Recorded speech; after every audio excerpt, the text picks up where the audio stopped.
जवाहर नबदय विद्यालय चिरांनिफ्राय सिबिनां रायजो राजा आदा आब' फंबाय बिनानाव आरो गेदेरफोर बयनिसिमबो खुलुमनायजों लोगोसे मोनसे फोसावनाय। जवाहर नबदय विद्यालय चिरांआव इं 2023 मायथाइनि थाखो 6आव मुं थिसननायनि अनलाइन आदबजों आरजलाइ गथायनाया सोलिगासिनो दं। आरजलाइ गथायनायनि जोबथा खालारखौ 15 फेब्रुवारिसिम बारायनानै होनाय जाबाय।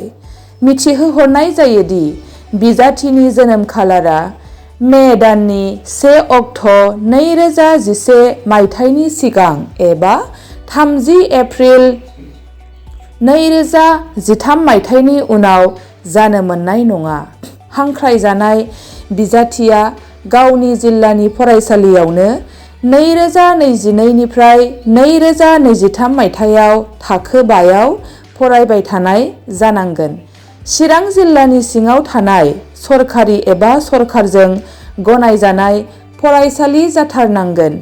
जाय फरायसाया सिगां थाखो 4आव उथ्रिसारनाय नङा बे फरायसाया आरजलाइ गथायनो मोननाय नङा आरो आनजादावबो जिरायनो मोननाय नङा।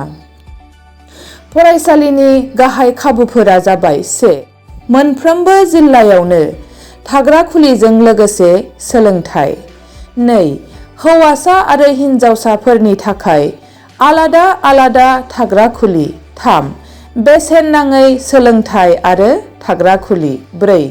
थाथायारि सोलाय सोल'नि गेजेरजों गुबुन गुबुन रायजोनि गुवार हारिमुवारि सोलोंनायनि बिथांखि। आरजलाइ गथायनायाव माबाफोर उसुबिदा एबा जेंनाफोरजों मोगा मोगि जानाङोबोला खौरां लाहरनो थाखाय बेनाराव होनाय जानबुं नंआव नोंथांमोना खौरां लाहरनो हागोन।